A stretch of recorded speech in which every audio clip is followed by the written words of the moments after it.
Hello everyone. In this video I'm talking about a 1977 Ford F150 4x4 with coil springs, and it requires what they call a track bar, also known as a Panhard bar. It's the critical component of the front end suspension system, the primary purpose being to control the lateral side-to-side movement of the axle to ensure proper alignment and stability during operation, especially when you're in four-wheel drive.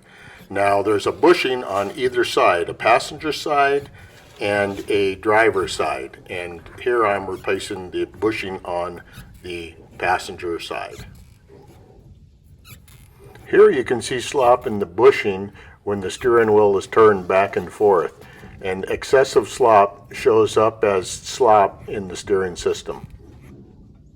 I'm not showing the replacement of the bushing in this video, but it's nothing more than taking off that lock nut and pushing the bushing out, nothing to press in.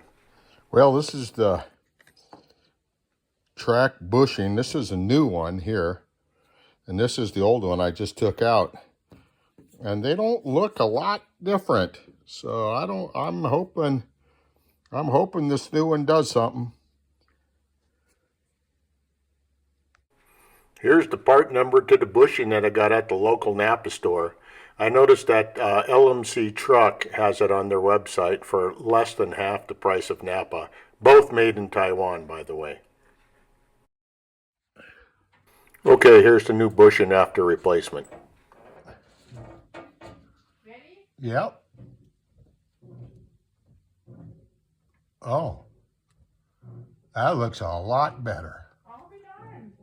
Go a little stronger, back and forth.